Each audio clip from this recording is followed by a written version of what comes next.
رسوله الكريم أما بعد فأعوذ بالله من الشيطان الرجيم بسم الله الرحمن الرحيم اتل ما أوحي إليك من الكتاب وأقم الصلاة إن الصلاة تنهى عن الفحشاء والمنكر ولذكر الله أكبر والله يعلم ما تصنعون۔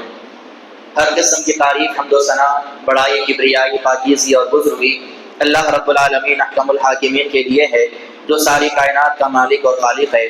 بعدہ درود و سلام کا نزول ہو اللہ کے آخری پیغمبر محمد رسول اللہ صلی اللہ تعالی علیہ وعلی آلہ واصحابہ وبارک وسلم پر، کہ جنہیں اللہ رب العالمین نے قرآن مجید جیسی عظیم کتاب سے نوازا اور ان پر نازل فرمایا، اور یہ کتاب جو ہے تا قیامت تمام انسانیت کے لیے ہدایت کا ذریعہ ہے۔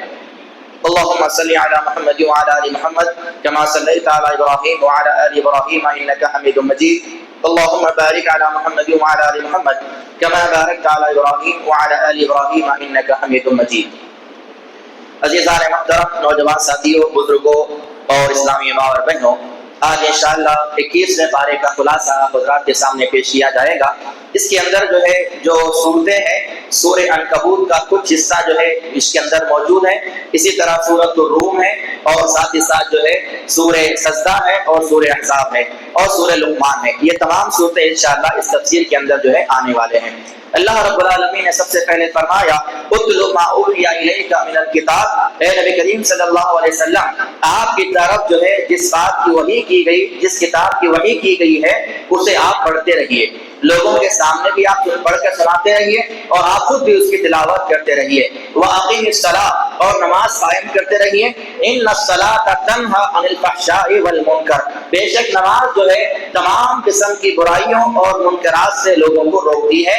وَلَذِكْرُ اللَّهِ أَكْبَرُ، اللہ کا ذکر، اللہ کی یاد بہت بڑی بات ہے۔ وَاللَّهُ يَعْلَمُ مَا تَصْنَعُونَ، اللہ تعالیٰ تمہارے اعمال سے واقف ہے۔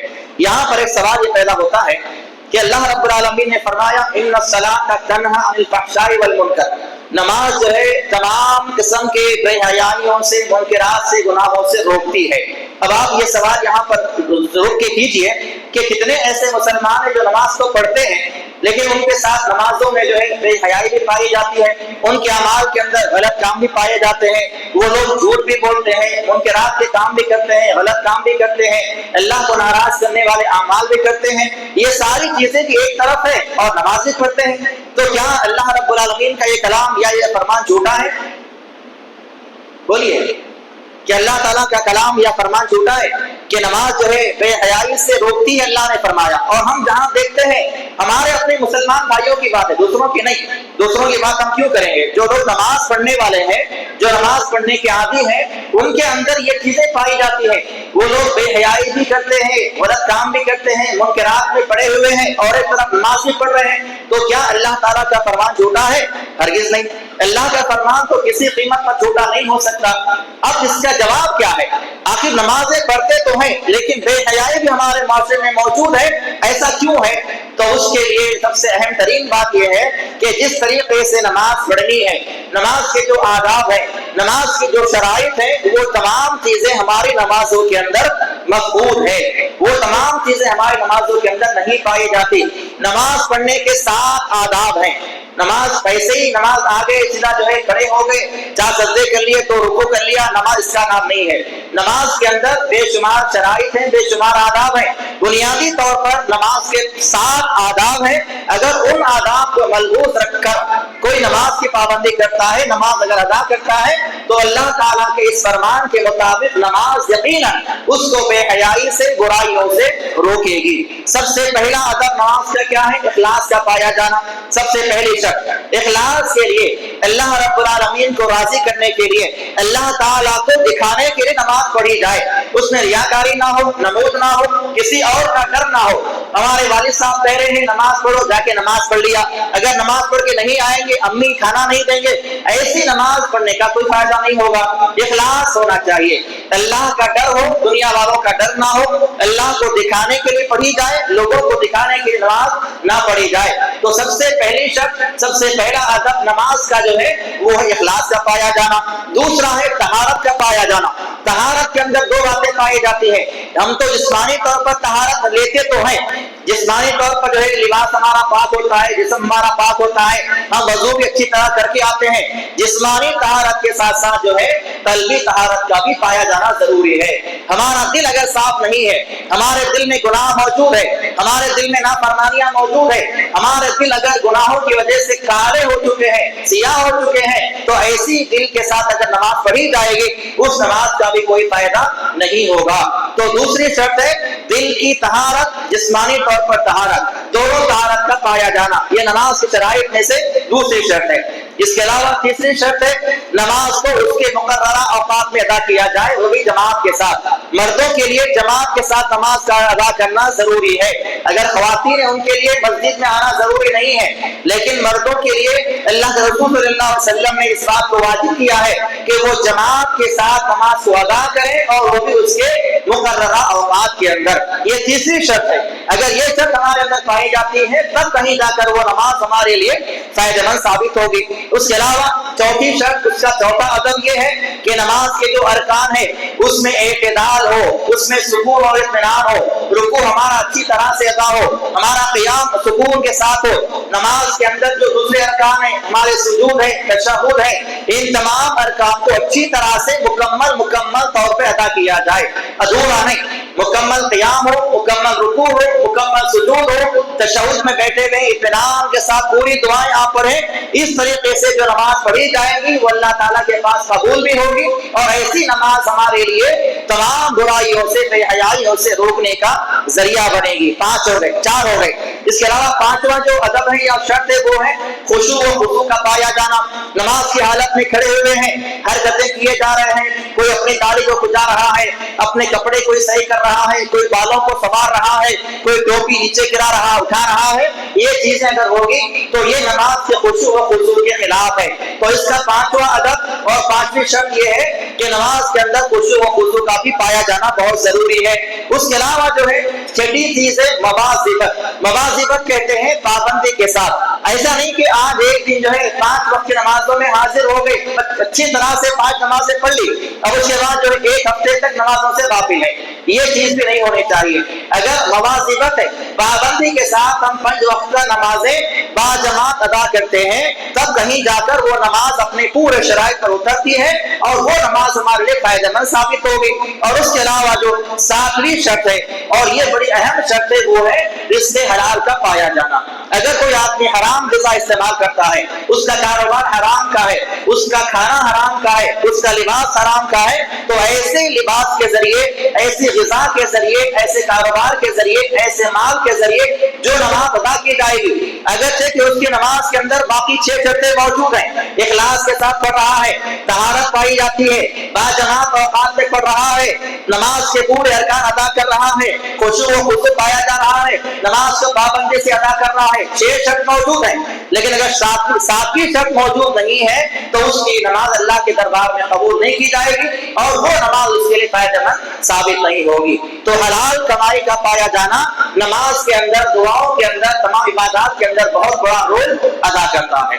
تو اللہ رب العالمین نے جو فرمایا ان الصلاۃ تنہی عن الفحشاء والمنکر, بے شک نماز جو ہے تمام قسم کی برائیوں سے, بے حیائیوں سے, فحش اور منکرات سے روکتی ہے. یہ اللہ تعالیٰ کی کلام, اللہ تعالیٰ کی بات بالکل اپنی جگہ پر درست ہے. اگر یہ 7 شرائط اور یہ آداب ہماری نمازوں کے اندر پائے جائیں گے تو ضرور ہمیں یہ نماز جو ہے فائدہ ضرور دے گی. پھر اللہ رب العالمین نے آگے بیان فرمایا کہ وَلَأَيٍّ مِّن دَابَّةٍ لَا تَحْمِلُ رِزْقَهَا. اللہ رب العالمین نے کہا کہ روئے زمین پر جتنے جاندار ہیں ان میں سے کوئی جاندار بھی اپنی روزی کو اپنی پیٹھ پر لیے نہیں پھرتا. نہ انسان اپنی روزی کو پیٹھ پر لیے پھر رہا ہے, نہ دوسرے جانور اپنی روزی کو اپنے پیٹھ پر لے کے پھر رہے ہیں, بلکہ اللہ نے فرمایا اللہ یرزقها وإياکم, اللہ تعالیٰ ان کو بھی روزیاں دے رہا ہے اور اللہ تم کو بھی روزیاں دے گا۔ اللہ تعالیٰ نے یہاں پر روزیوں کے تعلق سے، رزق کے تعلق سے انسانوں سے یہ بات کہی ہے کہ روزیوں کے لیے، رزق کے لیے پریشان ہونے کی ضرورت نہیں ہے۔ حلال طریقے اختیار کرو گے، حلال روزیوں کی کوشش کرو گے، حلال روزیوں کے لیے اللہ سے دعائیں کرو گے تو اللہ تمہاری مدد بھی کرے گا، تمہیں حلال روزیاں عطا فرمائے گا، اور جتنا مقدر میں لکھا ہے وہ تمہیں ضرور حاصل ہو کر رہے گا۔ تو اللہ نے فرمایا کہ وَكَأَيٍّ مِّن دَابَّةٍ لَّا تَحْمِلُ رِزْقَهَا، روئے زمین پر کوئی بھی جاندار جو ہے اپنی روزی کو پیٹ پر اٹھائے نہیں پھرتا ہے، اللہ تعالیٰ تمہیں روزیاں دیتا ہے اور ان کو بھی روزیاں دے رہا ہے۔ وَهُوَ السَّمِيعُ الْعَلِيمُ، وہ سننے والا اور جاننے والا ہے۔ اس کے بعد سورۃ الروم کی تلاوت کی گئی۔ اصل میں روم رسول اللہ صلی اللہ علیہ وسلم کے زمانے میں دو طاقتیں بڑے سپر پاور تھی۔ جیسے آج کے زمانے ہم یہ سمجھتے ہیں کہ امریکہ، برطانیہ، اسرائیل جو ہے سپر پاور طاقتیں ہیں، اس زمانے میں اسی طرح سے دو سپر پاور طاقتیں تھی، ایک فارس اور دوسرا روم۔ یہ دو طاقتیں بہت زیادہ طاقتور تھی، ان کے پاس مکمل پاور تھا اور ان کے پاس مکمل طور پر طاقت تھی۔ فارس کے جو لوگ تھے وہ جو ہے آگ کی پوجا کرنے والے تھے، اور مشرکین مکہ کا ان سے بڑا گہرا تعلق تھا، کیونکہ وہ بھی بتوں کی عبادت کرنے والے، وہ بتوں کی عبادت کرنے والے، یہ آگ کی پوجا کرنے والے اور یہ بتوں کی عبادت کرنے والے۔ تو ملک فارس کا دوستانہ مکہ والوں کے ساتھ بہت زیادہ گہرا تھا، اور ادھر روم والے جو تھے ان کا جو مسئلہ تھا وہ عیسائی تھے۔ روم کے لوگ عیسائی تھے، کرسچن تھے، اور ان کا دوستانہ مسلمانوں کے ساتھ تھا۔ اللہ رب العالمین نے کتاب میں فرمایا، 4 پارے کے آخر میں اللہ نے فرمایا کہ تم دیکھو گے جو یہودی ہیں اور مشرک ہیں یہ ایمان والوں سے دشمنی میں بڑے سخت ہیں، اور جو عیسائی ہیں، جو کرسچن ہیں، وہ مسلمانوں سے مودت میں اور محبت میں دشمنی نبھانے میں تھوڑے سے نرم ہیں، ان میں نرمی پائی جاتی ہے۔ تو مسلمانوں سے روم والوں کی دوستی تھی۔ اللہ رب العالمین نے فرمایا الف لام میم غلبت الروم، روم جو ہے ہار گیا، ملک فارس والے ملک روم پر غالب آ گئے، اور رومی لوگ جو ہے یہ سارے کے سارے کیا ہو گئے، وہاں پر شکست کھا گئے، اور یہ تمام کے تمام ملک فارس کے ماتحت میں آ گئے۔ لہذا اب جب ملک روم والے مغلوب ہو گئے تو ایمان والوں کو بڑی تکلیف تھی، اللہ رسول صلی اللہ علیہ وسلم کو، صحابہ کو، کیونکہ روم والوں سے ان کی دوستی تھی۔ اللہ رب العالمین نے آگے اعلان کیا اور کہا کہ فی بضع سنین، یہ جو ان کی جو ہے مغلوبیت ہے، یہ روم والے جو مغلوب ہو چکے ہیں، آج شکست کھا چکے ہیں، کچھ ہی سالوں کے بعد جو ہے یہ روم والے دوبارہ ملک فارس سے حملہ کریں گے اور اللہ تعالیٰ ان کو پتہ نصیب کرے گا۔ اللہ نے خوشخبری سنا دی۔ اب جب یہ آیت نازل ہوئی، ابو بکر رضی اللہ تعالیٰ عنہ سیدھے ابو جہل کے پاس گئے اور اس سے شرط لگا لی اور کہا کہ دیکھو ہمارے اللہ رب العالمین کا وعدہ ہے، ان قریب جو ہے ملک روم والے دوبارہ فارس والوں پر حملہ کریں گے۔ کتنے سال کی شرط لگائی؟ کہا کہ 4-5 سال میں دیکھ لو تو ان قریب جو ہے ہمارے روم والے جو ہے فارس والوں پہ حملہ کریں گے۔ رسول اللہ صلی اللہ علیہ وسلم کے پاس جب یہ بات آئی، آپ نے فرمایا کہ اے ابو بکر تم نے جو وقت لگایا ہے بہت کم لگایا ہے، تمہارا جو ٹائم تم نے جو شرط کے طور پہ لگایا ہے 5 سال، یہ بہت کم ہے، جا کے شرط کو بڑھاؤ، جو تمہاری مدت تم نے بیان کی ہے اس کو بڑھا کے آؤ۔ کہا کہ اس کے بعد میں دوبارہ ابو جہل کے پاس گیا اور مدت کو بڑھا لیا، کہا کہ 10 سال کے اندر، بضع کہتے ہیں 7 سال سے لے کر 10 سال کے درمیان کا جو وقت ہوتا ہے اسے بضع کہا جاتا۔ اللہ نے کیا فرمایا؟ فی بضع سنین، یعنی کچھ ہی سالوں میں اللہ تعالیٰ جو ہے روم کو دوبارہ غالب کرے گا۔ تو بضع لفظ جو استعمال کیا گیا اس کا مطلب کیا ہے؟ 7 سال سے لے کے 10 سال کے درمیان میں کبھی بھی جو ہے روم والے غالب آ سکتے ہیں۔ جب یہ بات سنا ابو رضی اللہ تعالیٰ عنہ نے ابو جہل کے پاس جا کر جو ہے دوبارہ اس کی جو ہے تعداد کو اور اس کی جو مدت تھی اس کو بڑھا دیا، اور 8ویں سال اللہ رب العالمین نے دوبارہ روم والوں کو فتح نصیب فرمائی اور دوبارہ جو ہے روم والے فارس والوں پر غالب آ گئے۔ اللہ کے رسول صلی اللہ علیہ وسلم فرماتے ہیں کہ 5 باتیں ایسی ہیں، خمس قد مضینا، 5 باتیں ایسی ہیں جو قیامت کی علامتوں میں سے ہیں اور وہ علامتیں ظاہر ہو چکی ہیں۔ 5 باتیں علامت قیامت کے اندر سے وہ 5 باتیں ہیں اور وہ پانچوں کی 5 باتیں ظاہر ہو چکی ہیں۔ سب سے پہلی بات الدخان، دھوئیں کا آنا۔ یہ دھواں کب آیا تھا؟ اللہ کے رسول صلی اللہ علیہ وسلم پر جب صحابہ پر مشرکین مکہ نے بہت زیادہ ظلم کیا، ستایا، تکلیف دی، تو اللہ کے رسول صلی اللہ علیہ وسلم نے مشرکین مکہ کے بارے میں بد دعا فرمائی تھی۔ جب بد دعا کی ان کے بارے میں تو اللہ تعالیٰ نے قحط ساری نازل فرمائی۔ ان کے لیے کھانے کے لیے کھانا نہیں تھا، پانی کے لیے پانی نہیں تھا، ان کے بچے بڑے بوڑھے جب بھوک کی وجہ سے آسمان کی طرف دیکھتے تو انہیں آسمان میں دھواں نظر آتا. یہ دخان کے معنی کیا ہے؟ دھواں. یہ دخان ان کو نظر آتا تھا. تو یہ پہلی علامت قیامت کی علامت میں سے تھی. دوسری علامت آپ نے فرمایا والقمر، یعنی چاند کا 2 ٹکڑے ہونا، یہ بھی ہو چکا. رسول اللہ صلی اللہ علیہ وسلم نے جو ہے مشرکین مکہ کے مطالعے پر چاند کے 2 ٹکڑے کیے، یہ بھی علامت قیامت کی علامتوں میں سے تھی اور یہ بھی ظاہر ہو چکی ہے. اس کے علاوہ تیسری علامت یہ ہے روم کا جو ہے غالب آ جانا.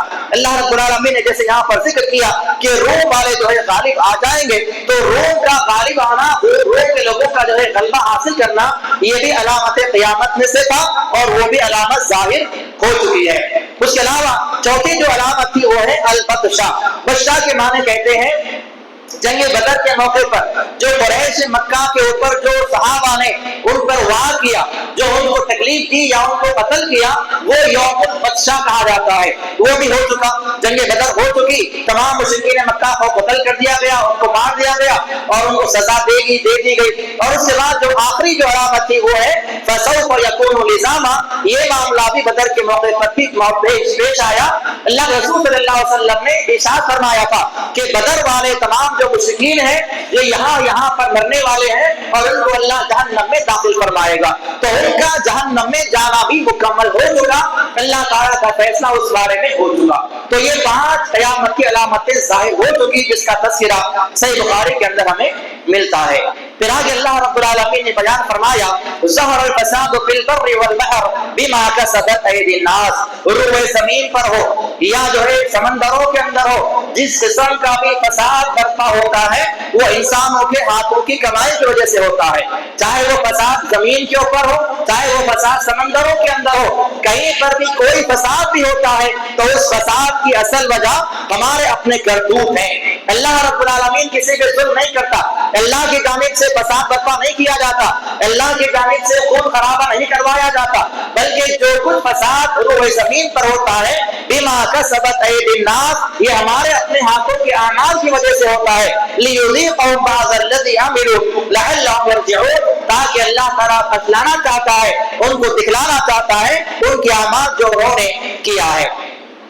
پھر آگے اللہ رب العالمین اس بات کا تذکرہ فرمایا کہ یوم تقوم الساعۃ یقسم المجرمون، جب قیامت جو ہے برپا کی جائے گی، تمام مجرموں کو جو ہے تقسیم کر دیا جائے گا کہ کون کہاں پر داخل ہوگا، کس کے ساتھ کیا عذاب ہونے والا ہے. یہ ساری چیزیں اللہ رب العالمین نے یہاں پر بیان فرمائی ہے. اس کے بعد سورہ لقمان کی تلاوت کی گئی. لقمان جو ہے ایک آدمی تھے جن کے بارے میں احادیث میں اور تفاسیر میں آتا ہے کہ یہ بڑے نیک اللہ والے بندے تھے. اللہ رب العالمین ان کو جو ہے علم کے ساتھ، حکمت کے ساتھ اور بڑی ہی فہم کے ساتھ نوازا تھا.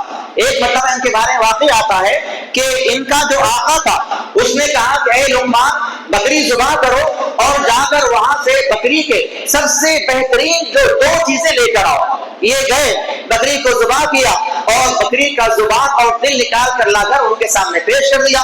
اس کے بعد دوسرا موقع آیا، ان کے آقا نے کہا کہ لقمان اب کی بار جاؤ بکری ذبح کرو اور بکری کے جو ہے وہی 2 چیزیں، یعنی سب سے اچھی چیزیں یا سب سے بہترین چیزیں اس کے لے کر آؤ یا سب سے بدترین چیزیں لے کر آؤ. 2 مرتبہ کہا. پہلی مرتبہ کہا بہترین 2 چیزیں لے کر آؤ، وہ گئے زبان اور دل لا کے پیش کیا. دوسری مرتبہ کہا بکری میں پائے جانے والے سب سے بدترین اور خراب 2 چیزیں لے کر آؤ. یہ گئے بکری کو ذبح کیا اور انہوں نے دوبارہ سے زبان اور دل کو لا کر پیش کیا. ان کے آقا نے کہا کیا بات ہے، بہترین چیز کے بارے میں میں نے سوال کیا، تم نے یہی 2 چیزیں پیش کی، اور سب سے بدترین چیز کے بارے میں نے سوال کیا، تم نے یہی 2 چیزیں پیش کی. تو لقمان نے کہا کہ یہی 2 چیزیں ہیں جو انسان کے لیے اچھائی کا ذریعہ بھی ہے اور برائی کا ذریعہ بھی ہے. اور رسول اللہ صلی اللہ علیہ وسلم نے کیا فرمایا، ما بین لحییہ وما بین رجلیہ اسفل له الجنہ. تم میں سے جو آدمی مجھے 2 جبڑوں کے درمیان کی چیز زبان کی ضمانت دے، اس آدمی کو میں جنت کی ضمانت دیتا ہوں. انسان کی زبان کا دار و مدار اس کے جنت اور جہنم پہ ہے. انسان کی اگر اچھی زبان کو استعمال کرتا ہے تو اللہ تعالیٰ کی بارگاہ میں جنت میں داخل کیا جائے گا، اور اسی زبان کی وجہ سے آدمی جہنم کا مستحق بھی بن سکتا ہے. تو انسان کے اندر پائے جانے والی چیزوں میں سب سے اچھی چیزیں بھی دل اور زبان ہی ہے، اور انسان کے جسم کے اندر پائی جانے والی سب سے خراب اور بری چیزوں میں زبان اور دل ہی ہے. تمام جسم کی اعضاء، حدیث میں آتا ہے کہ جب صبح ہوتی ہے تو جسم کے پورے اعضاء ہاتھ پیر جسم کا ایک ایک حصہ جو ہے زبان سے منت کرتا ہے، اس کو کہتا ہے کہ آج تو صحیح رہنا، اگر تو صحیح رہی تو ہم سلامت رہیں گے، اگر تو بگڑ گئی تو نقصان ہمارا ہوگا۔ زبان سے آپ نے کسی کو گالی دے دیتا ہے، خاموش بیٹھ جاتا ہے۔ زبان سے گالی دیا اور زبان کہاں پر ہے؟ منہ کے اندر ہے۔ اب مار کس کو پڑتی ہے؟ جسم کو پڑتی ہے، ہاتھوں کو پڑتی ہے، پیر کو مار پڑتی ہے، جسم کے اعضاء کو تکلیف ہوتی ہے۔ اللہ کے نبی اس لیے فرمایا کہ ہر دن صبح میں جو ہے زبان سے تمام جسم کے اعضاء اس سے ریکویسٹ کرتے ہیں کہ آج کے دن تو سلامتی کے ساتھ رہنا اور اچھے سے رہنا۔ تو زبان اور دل کا تعلق بہت زیادہ گہرا ہے۔ انسان کی کامیابی اور کامرانی کا اور ناکامی کا انحصار انہی دو چیزوں پر پایا جاتا ہے۔ پھر اللہ رب العالمین نے اس بات کا تذکرہ فرمایا کہ یہ قرآن مجید جو اللہ رب العالمین نے نازل فرمایا یہ ہدایت ہے اور رحمت ہے احسان والے لوگوں کے لیے، احسان والے محسنین کے لیے۔ احسان کسے کہتے ہیں؟ اللہ کے رسول صلی اللہ علیہ وسلم سے سوال کیا گیا اسلام کی تعریف کیا ہے؟ آپ نے اسلام کے بارے میں بتلا دیا، انتو بینا باللہ، یعنی تو اللہ کی ذات پر ایمان رکھو، اس بات سے گواہی دے تو اللہ کے علاوہ کوئی معبود برحق نہیں، اور محمد صلی اللہ علیہ وسلم اللہ کے رسول ہیں، نماز قائم کرو، زکات دو، حج کرو، رمضان کے روزے رکھو، یہ اسلام ہے۔ ایمان کے بارے میں سوال کیا گیا، حل ایمان، ایمان کسے کہتے ہیں؟ آپ نے فرمایا ایمان انتو بینا باللہ، اللہ کی ذات پر ایمان، فرشتوں پر ایمان، نبیوں پر ایمان، اللہ کی تمام کتابوں پر ایمان، تقدیر پر ایمان اور قیامت کے دن پر ایمان، یہ 6 باتوں کا نام ایمان ہے۔ اس کے بعد سوال کیا گیا مل احسان یا رسول اللہ، احسان کسے کہتے ہیں؟ آپ نے فرمایا ان تعبد اللہ کانک ترا، تم اللہ کی عبادت ایسی کرو گویا کہ تم اللہ تعالیٰ کو دیکھ رہے ہو۔ اگر یہ جذبہ، یہ خیال تمہارے ذہن میں نہیں آتا ہے تو کم سے کم یہ خیال ہونا چاہیے کہ کانہ یراہ، وہ تمہیں دیکھ رہا ہے، یہ احسان ہے۔ اور اسلام اور ایمان سے زیادہ سب سے اعلیٰ جو قسم ہے وہ احسان ہے۔ اسلام مسلمانوں سے زیادہ، ایمان والوں سے بھی زیادہ اگر کوئی قسم ہے اللہ تعالیٰ کے پاس کوئی مکرم اور معظم ہے تو وہ محسنین ہے۔ اللہ رب العالمین نے اسی لیے فرمایا یہ کتاب جو ہدایت ہے اور رحمت ہے احسان والوں کے لیے، یعنی اللہ کی بندگی ایسے کیے جائے جیسے ہمیں اللہ کو دیکھ رہے ہو۔ اگر یہ خیال نہیں آتا تو کم سے کم یہ خیال ہو کہ ہماری ہر بندگی کو، ہمارے ہر عمل کو اللہ تعالیٰ کی ذات دیکھ رہی ہے۔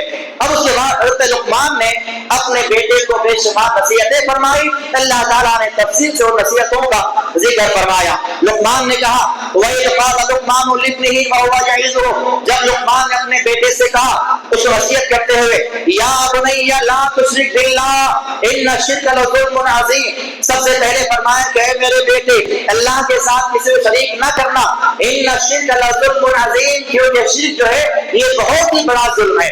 پھر دوسرا فرمایا وَوَصَّيْنَا الْإِنسَانَ بِوَالِدَيْهِ إِحْسَانًا، اللہ رب العالمین نے ماں باپ کے ساتھ اچھا برتاؤ کرنے کا حکم دیا ہے، ماں باپ کی نافرمانی نہیں کرنی چاہیے۔ اگر کوئی ماں باپ کی نافرمانی کرتا ہے تو اللہ کے رسول صلی اللہ علیہ وسلم نے فرمایا اس نے گویا کہ اللہ کی نافرمانی کی ہے۔ ہم نمازیں پڑھتے ہیں، روزے رکھتے ہیں، زکات دیتے ہیں، صدقات و خیرات کا اہتمام کیا جاتا ہے، سارے اچھائیاں ہمارے اندر ہے۔ اگر ہمارے ماں باپ ہم سے ناراض ہیں تو سمجھ لیجیے ہمارے لیے کوئی چیز فائدہ مند ثابت نہیں ہوگی، نہ نمازیں کام آئیں گی، نہ ہمارے روزے کام آئیں گے، نہ زکات کام آئے گی، نہ حج اور عمرے کام آئیں گے۔ اگر جس کے ماں باپ اس سے راضی وہی آدمی اللہ کی بارگاہ میں کامیاب ہونے والا ہے، اور جس سے ماں باپ ناراض ہیں کبھی وہ آدمی کامیاب نہیں ہو سکتا۔ تو ماں باپ کی نافرمانی کرنے سے بچو۔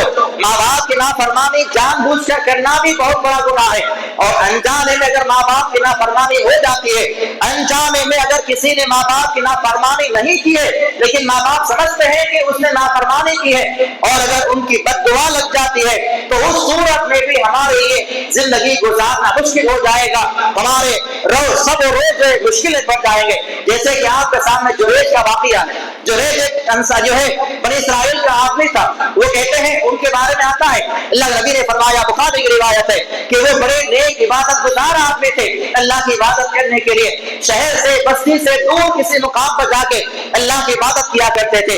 ایک مرتبہ ان کی ماں ان کے پاس آتی ہے، دروازے پر دستک دیتی ہے، یا جریج، اے جریج دروازہ کھولو، اور جریج کا عالم کیا ہے؟ وہ نماز میں ہے۔ اللہ کے نبی نے فرمایا، جریج کہتے ہیں کہ یا اللہ میں نماز میں ہوں اور میری ماں آواز دے رہی ہے۔ ماں نے ایک مرتبہ آواز دی، 2 مرتبہ آواز دی، 3 مرتبہ آواز دی۔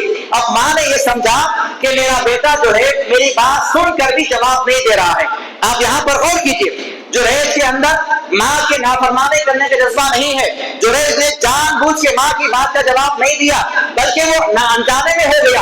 نماز پڑھ رہے ہیں، سوچا کہ نماز میں کیسے جواب دو ماں کی بات کا، بعد میں جاؤں گا نماز کے بعد ماں سے مل لوں گا، لیکن ہوا کیا، ماں نے سمجھا کہ میرا بیٹا نافرمانی کر رہا ہے اور میں آنے کے باوجود بھی دروازہ نہیں کھول رہا ہے۔ ماں نے اسی وقت بد دعا دی اور کہا کہ اے اللہ، اس جریج کو اس وقت تک موت نہ دینا جب تک کہ کسی فاحشہ، بدکار، زناکار عورت کا چہرہ نہ دیکھ لے۔ آپ غور کیجیے اس واقعے کے اوپر، انجانے میں ماں نے بد دعا دی، حالانکہ ماں سمجھ رہی ہے کہ بیٹا نافرمانی کر رہا ہے، اور وہاں پر معاملہ کیا ہے، وہ نماز پڑھ رہے ہیں۔ ماں نے بد دعا دی کہ جریج پر اس وقت تک موت نہ آئے جب تک کہ وہ کسی فاحشہ عورت کا چہرہ نہ دیکھ لے۔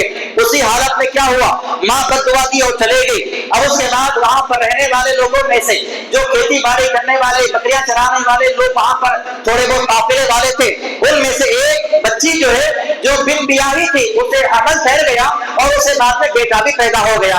اب اس کے بعد لوگوں نے اس عورت سے سوال کیا، اس بچی سے، یہ بچہ کس کا ہے، تمہارے ساتھ کس نے ایسا معاملہ کیا ہے؟ اس نے جھوٹ سے نام لے لیا کہ یہ بچہ جو ہے جریج کا بچہ ہے۔ اب ہمارا عالم کیا ہے انسانوں کا، جیسے ہی خبر آتی ہے بنا تحقیق جو ہے فیصلہ کر دیتے ہیں، چلو پبلک سیدھا پہنچ گئی جریج کے مکان پر، ان کو مارا گیا، توڑا گیا، گھر کو ان کا توڑ دیا گیا، زخمی کیا گیا۔ اللہ کے نبی نے فرمایا کہ جب سارا معاملہ ہوا، جریج کہتے ہیں کہ آخر میرا جرم کیا ہے، میں نے کیا کیا، کس وجہ سے مجھے مارا جا رہا ہے، میرا گھر توڑا گیا ہے؟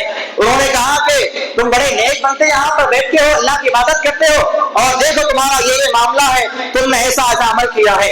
انہوں نے کہا کہ قسم اللہ تعالیٰ کہ میں نے ایسا عمل نہیں کیا ہے، اگر تمہیں یقین نہ ہو تو اس بچے سے سوال کرو۔ لوگوں نے کہا کہ ابھی بچہ پیدا ہوا، وہ تمہیں کیسے جواب دے گا؟ اللہ کے نبی نے فرمایا کہ 3 بچوں نے جھولے میں بات کیا، ان 3 بچوں میں سے ایک بچہ جریج کا بچہ تھا۔ اس نے کہا کہ اے لوگوں، میرا باپ جریج نہیں ہے بلکہ فلاں چرواہا ہے، اس کا نام لیا۔ لیکن ہوا کیا، اس کے بعد لوگوں نے معافی مانگی، دوبارہ گھر بنا کے دینے کا وعدہ کیا، سب کچھ ہو گیا، لیکن ہوا کیا، وہاں پر ماں کی بد دعا انجانے میں لگ گئی تو یہ انجام ہوگا۔ اب سوچئے، جو لوگ ماں باپ کی نافرمانی کرتے ہیں، جان بوجھ کے ستاتے ہیں، ان کی بد دعائیں لیتے، ان کے ساتھ کیا معاملہ ہونے والا ہے۔ دنیاوی اعتبار سے یہ سزا ہے، اور اخروی اعتبار سے جو سزا ہے وہ تو الگ ہی ہے۔ تو ماں باپ کی نافرمانی کرنے سے بچے، کسی قسم کی نافرمانی جو ہے ماں باپ سے نہیں کرنی چاہیے۔ تو لقمان نے اپنے بیٹے کو وصیت کرتے ہوئے کہا کہ اللہ تعالیٰ نے تمہیں ماں کے ساتھ، باپ کے ساتھ احسان کرنے کا حکم دیا ہے۔ کیوں؟ حملت امہ وانا، کیونکہ تمہاری ماں نے تم کو 9 مہینے پیٹ میں رکھ کے پالا ہے، اس کے بعد تمہیں وہ 2 سال تک دودھ پلاتے رہی، وفصالہ فی عامین، تمہیں 2 سال تک اپنے ساتھ رکھ کے جو ہے وہ دودھ پلاتی رہی۔ اس کے بعد فرمایا وَإِن جَاهَدَاكَ عَلَىٰ أَن تُشْرِكَ بِي مَا لَيْسَ لَكَ بِهِ۔ یہاں پر بھی ایک بات قابل غور ہے، ایک طرف اللہ رب العالمین نے فرمایا ماں باپ کے نافرمانی کرنے سے بچو، لیکن آگے فرما رہا ہے اگر تمہارے ماں باپ یا تمہارے ماں باپ میں سے کوئی ایک جو ہے اللہ تعالیٰ کے ساتھ شرک کرنے کی تمہیں دعوت دیتے ہیں، فَلَا تُطِعْهُمَا، اب ان کی بات نہیں مانی جائے گی۔ وَصَاحِبْهُمَا فِي الدُّنْيَا مَعْرُوفًا، دنیاوی تمام کاموں میں تمہاری لیے ضروری ہے کہ تم ماں باپ کی اطاعت کرو، ان کی نافرمانی نہ کرو، لیکن جہاں پر معاملہ اللہ کے ساتھ میں شرک کرنے کا آ جاتا ہے وہاں پر تمہیں ماں باپ کی بات نہیں ماننی ہے۔ فَلَا تُطِعْهُمَا، اللہ نے صاف کہا کہ اگر تمہارے ماں باپ تمہیں اس بات کی دعوت دیتے ہیں کہ اللہ کے ساتھ کسی کو شریک کیا جائے تو ان کی بات کو نہیں مانا جائے۔ یہاں پر دونوں باتیں اللہ تعالیٰ نے بڑی وضاحت کے ساتھ بیان فرما دی کہ ایک طرف تو ماں باپ کی بات کی اطاعت کرنا ہے، دنیا کے اعتبار سے تمام چیزوں کو ان کو ماننا ہے، ان کی نافرمانی نہیں کرنا ہے، اگرچہ ہمارے ماں باپ کافر ہو، اگرچہ ہمارے ماں باپ مشرک ہو، اگرچہ ہمارے ماں باپ کسی اور مذہب کو ماننے والے ہو، اگر وہ ہمارے ماں باپ ہیں تو ہر حال میں ان کی اطاعت کرنا، ان کے ساتھ اچھا برتاؤ کرنا یہ ہر مسلمان کی ذمہ داری ہے۔ لیکن اگر ماں باپ ہمیں اللہ کے ساتھ شرک کرنے کی، کفر کرنے کی بات کہتے ہیں تو اس حد تک ان کی بات کو نہیں مانا جائے گا، یہ اللہ تعالیٰ کا فرمان ہے۔ پھر آگے اللہ رب العالمین نے کہا کہ لقمان اپنے بیٹے سے کہا یا بنی اقم الصلاۃ، اے میرے بیٹے نماز قائم کرتے رہو اور نیکی کا حکم دیتے رہو، برائیوں سے روکتے رہو، واصبر علی ما اصابک، اور تمہیں جو تکلیف پہنچے اس تکلیف پہ صبر کرتے رہو، ولا تصعر خدک للناس مرحا، اور لوگوں سے جب ملاقات کرو تو گال کھلا کے ملاقات نہ کرو. ایک طرف ہاتھ تو بڑھایا ہوا ہے, ہاتھ مل رہے ہیں, لیکن چہرے پہ جو ہے چہرے کے بھاؤ تبدیل ہیں, چہرے پر ناراضگی ہے, غصہ ہے, ایسا نہ ملو. جب لوگوں سے ملاقات کرو اچھے انداز سے ملو. ولا کم سے پھر اور زمین کے اندر تکبر کے ساتھ اکڑ کے نہ چلو. اور آگے فرمایا اے میرے بیٹے اپنے رفتار کے اندر جو ہے اعتدال قائم رکھو اور ہمیشہ اپنی آوازوں کو پس رکھ کے بات کیا کرو, آوازوں کو بلند کر کے بات نہ کیا کرو, ہمیشہ اپنی آوازوں کو جو ہے کم دھیمی رکھ کے بات کیا کرو. اس لیے کہ ان انکر الاصوات لا صوت الحمیر, کیونکہ پکارنا چیخ کے بات کرنا یہ گدھوں کی علامت ہے. اللہ نے فرمایا کیونکہ پکار کر بات کرنا جو ہے گدھوں کی طرح ہوتا ہے, اور گدھوں کی طرح آواز لگا کر یا زور سے بات نہ کیا کرو. پھر اللہ رب العالمین نے جو ہے اسی سورہ میں آخر میں فرمایا کہ اگر روئے زمین کے سارے سمندر, روئے زمین پر پائے جانے والے سارے سمندروں کو سیاہی بنا لیا جائے اور روئے زمین پر پائے جانے والے تمام درختوں کو قلم بنا لیا جائے, اتنا ہی نہیں بلکہ فرمایا من بعد سبعۃ ابحر, ابھی جو سمندر پانی زمین پہ موجود ہے کتنا حصہ ہے, ہم اس بات کو جانتے ہیں کہ روئے زمین پر ایک حصہ پانی, ایک حصہ جو ہے خشکی ہے, تو 3 حصہ پانی ہے. اللہ نے کیا فرمایا یہ سارا کا سارا پانی لے لو, اسے سیاہی بنا لو اور زمین پہ پائے جانے والے تمام درختوں کو قلم بنا لو, اور اس کے بعد یہ سارے ختم ہو جانے کے بعد بھی مزید اور 7 سمندر اس میں ایڈ کر لو اور اللہ کی تعریف لکھنے بیٹھ جاؤ, ما نفذت کلمات اللہ, اللہ کی تعریف ختم نہیں ہوگی. سارے سمندر سوکھ جائیں گے, سارا پانی ختم ہو جائے گا, اس کے بعد مزید جو 7 سمندر لیے جائیں گے وہ پانی ختم ہو جائے گا, درخت ختم ہو جائیں گے, قلم سوکھ جائیں گے, لیکن اللہ تعالیٰ کی تعریف, اس کی بڑائی ختم نہیں ہونے والی ہے. اللہ اتنی زیادہ اونچی شان والا ہے اور بڑی عظمتوں والا ہے. ان اللہ عزیز حکیم, اللہ تعالیٰ زبردست اور حکمت والا ہے. تو اللہ تعالیٰ نے آخر میں فرمایا کہ ان اللہ عنده علم الساعہ, 5 باتیں ایسی ہیں جن کا علم اللہ ہی کے پاس ہے. سب سے پہلا علم قیامت کا علم ہے. وَيُنَزِّلُ الْغَيْثَ, بارش کب نازل ہونے والی ہے, بارش کہاں نازل ہونے والی, اس بات کا علم جو ہے اللہ ہی کے پاس ہے. تیسری بات ہے وَيَعْلَمُ مَا فِي الْأَرْحَامِ, ماں کے پیٹ میں کیا ہے یہ بھی اللہ تعالیٰ جانتا ہے. اس آیت کو لے کر آپ کے سائنسدان کہتے ہیں کہ ایسا کیسا ہو گیا, یا اللہ فرماتا ہے کہ ماں کے پیٹ میں کیا اللہ کے علاوہ کوئی نہیں جانتا. ہم تو جانتے ہیں اسکیننگ کے ذریعے ماں کے پیٹ میں کیا ہے, بچہ ہے یا بچی ہے. اس کا مطلب یہ نہیں ہے, اس کا مطلب یہ ہے کہ آنے والا بچہ نیک ہوگا یا برا ہوگا, آنے والے بچے کی روزی کتنی ہوگی, وہ اچھے انداز سے کمائے گا, حلال کمائے گا یا حرام کمائے گا, وہ بدصورت ہوگا یا خوبصورت ہوگا, یہ آج کی سائنس یا آنے والے قیامت تک کوئی سائنس نہیں بتا پائے گی. یہ اس کا مطلب ہے. پھر آگے اللہ نے فرمایا چوتھی بات کہ انسان کل کیا کمانے والا ہے. ہم آج پلاننگ کرتے ہیں کل صبح ہونے کے بعد فلاں جگہ جائیں گے, وہاں سے یہ پیسہ لائیں گے, وہاں پر یہ کاروبار کریں گے, وہاں پر یہ کریں گے, لیکن ہماری موت کہاں لکھی ہے ہمیں خود نہیں معلوم ہے. تو انسان کل ہونے کے بعد اگلے دن کیا کمانے والا ہے, اس کی روزی کیا ہوگی, اس کے جسم میں کیا بھیجا جانے والی ہے, اللہ کے علاوہ کوئی نہیں جانتا. اور 5ویں بات ہے وما تدری نفس بأي أرض تموت, انسان کی موت کس زمین پر واقع ہونے والی ہے اللہ کے علاوہ کوئی نہیں جانتا. آپ دیکھیے کیسے کیسے حادثات ہیں, کیسے کیسے واقعات ہیں. بعض لوگ جو ہے گھروں میں رہ کے مرنے والے ہیں, بعض لوگ خاص طور پر اس مقام پر جاتے ہیں جہاں پر ان کی موت لکھی ہوئی ہوتی ہے. ابھی کچھ مہینوں پہلے آپ نے پڑھا ہوگا کہ مختلف ممالک کے 4 لوگ جو ہے سب مرین کے ذریعے پانی کے اندر چلے گئے تھے ٹائٹینک جہاز دیکھنے کے لیے. کتنا پیسہ خرچہ کیا تھا, کروڑوں میں پیسہ خرچہ کیا, پیسہ لگا کر پہنچے. کیوں؟ اس لیے کہ ان کی موت وہاں پر لکھی ہوئی ہے. اللہ نے اسی بارے میں فرمایا کہ وما تدری نفس بأي أرض تموت, انسان کہاں پر کس زمین پر مرنے والا ہے کوئی نہیں جانتا.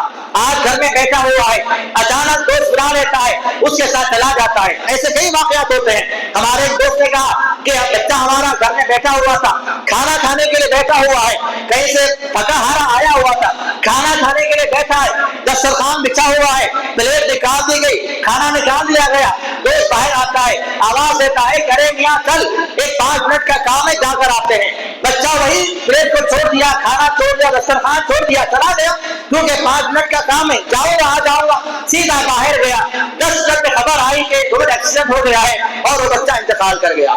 جو لے جانے والا ہے وہ تو سیف ہے، جو بچہ گھر سے نکلا ہے 5 منٹ کے لیے وہ چلا گیا اور اللہ کے پاس پہنچ گیا تو اس کو موت وہاں تک کھینچ کر لے گئی۔ تو اللہ تعالیٰ نے متعین کیا ہے انسان کی موت کی زمین پر واقع ہونے والی ہے، انسان جہاں اس کی موت واقع ہونے والی ہوتی ہے وہاں پر خود بخود کو پہنچا دیا جاتا ہے۔ تو اللہ رب العالمین نے اس بات کا تذکرہ یہاں پر فرمایا۔ اس کے بعد جو ہے سورہ سجدہ تلاوت کیا گیا۔ اس سورہ کے بارے میں آتا ہے رسول اللہ صلی اللہ علیہ وسلم ہر دن یعنی ہر جمعہ نماز فجر میں اس سورہ کی تلاوت فرمایا کرتے تھے۔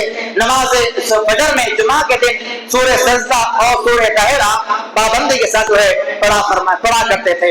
اللہ رب العالمین سے فرمایا کہ فلا تعلم نفس ما اخفي لهم من قرة اعين جزاء بما كانوا يعملون۔ اللہ رب العالمین نے کہا کہ اللہ تعالیٰ نے ایمان والوں کے لیے ایسی ایسی نعمتیں بنائی ہیں کہ ان کو نہ ان لوگوں نے ان نعمتوں کو کبھی دیکھا ہے نہ ان کے ذہن میں وہ خیال آیا ہے۔ حدیث میں آتا ہے، حدیث قدسی اللہ تعالیٰ فرماتا ہے کہ میں نے اپنے نیک بندوں کے لیے وہ چیزیں تیار کر رکھی ہیں جو کسی آنکھ نے نہیں دیکھا، نہ کسی کان نے اس بارے میں سنا ہے، نہ کسی انسان کے ذہن میں گمان کے اندر وہ چیز ہے کہ اللہ تعالیٰ نے کیا کیا نعمتیں انسانوں کے لیے بنائی ہیں۔ ایمان والوں کے لیے، متقی لوگوں کے لیے، پرہیزگاروں کے لیے اللہ تعالیٰ نے جنت کے اندر ایسے نعمتیں بنائی ہیں نہ دنیا میں ہم اس بارے میں سوچ سکتے ہیں، نہ اس بارے میں کسی نے سنا ہے، نہ ہماری آنکھوں نے ان باتوں کو دیکھا ہے۔ اس کے بعد جو ہے سورہ احزاب کی تلاوت کی گئی۔ اصل میں احزاب کے معنی جماعت کے ہوتے ہیں۔ اللہ رب العالمین نے سورہ شریفہ کے اندر ایک واقعہ بیان کیا ہے جس کا نام ہے غزوہ احزاب، یا اسی غزوے کو غزوہ خندق بھی کہا جاتا ہے۔ اس کا واقعہ اللہ تعالیٰ نے یہاں پر بیان فرمایا۔ اللہ رب العالمین نے پہلے فرمایا یا ایھا النبی، اے نبی کریم صلی اللہ علیہ وسلم اتق اللہ، اللہ سے ڈرتے رہو، ولا تطع الکافرین والمنافقین، اور کافروں کی منافقین کی اتباع نہ کرو، ان کی طرح اطاعت نہ کرو، ان اللہ کان علیما حکیما، اللہ تعالیٰ علم والا اور حکمت والا ہے۔ پھر آگے اللہ رب العالمین بیان فرماتا ہے ما جعل اللہ، اللہ رب العالمین نے کسی آدمی کے دل میں جو ہے کسی آدمی کے سینے میں دو دل نہیں بنائے ہیں۔ ما جعل اللہ لرجل من قلبین فی جوفہ، اللہ تعالیٰ نے کسی انسان کے جو ہے پیٹ میں دو دل نہیں بنائے ہیں۔ یہ آیت نازل ہونے کی وجہ یہ ہے کہ منافقین جو ہے رسول اللہ صلی اللہ علیہ وسلم کے پاس جب آتے تھے تو ایمان لانے والوں کا دعویٰ کرتے اور کہتے کہ ہم ایمان والے ہیں، اور جب کافروں کے پاس جاتے تو کہتے کہ ہم تمہارے ساتھ ہیں۔ ان سے کسی نے سوال کیا کہ تمہارا دل دو طرف بھی کیسا ہے، ادھر بھی رہتے ہو ادھر بھی رہتے ہو؟ تو ان لوگوں نے کہا تھا کہ ہمارے سینے میں دو دل ہے، ایک دل ایمان والوں کے ساتھ رہتا ہے اور ایک دل جو ہے منافقین اور کافرین کے ساتھ رہتا ہے۔ اللہ نے اس کا جواب دیا اور فرمایا کہ اللہ تعالیٰ نے کسی انسان کے جو ہے پیٹ میں دو دل کو پیدا نہیں کیا ہے، یا تو انسان پکا ایمان والا ہوگا یا تو انسان جو ہے منافق اور کافر ہوگا، دونوں باتیں ایک دل کے اندر جمع نہیں ہو سکتی۔ پھر اللہ رب العالمین نے آگے اس بات کا تذکرہ کیا ادعوا لآبائہم هو اقسط عند اللہ، یہاں پر ان لوگوں کے لیے مسئلہ ہے جو بچوں کو لے کر پال لیتے ہیں۔ کسی بچے کو لے کر آپ نے پال لیا تو اس کے لیے ضروری ہے کہ اس بچے کے لیے یا اس کا باپ کا جو اصلی نام ہے وہی نام سے اس کو بلایا جائے گا۔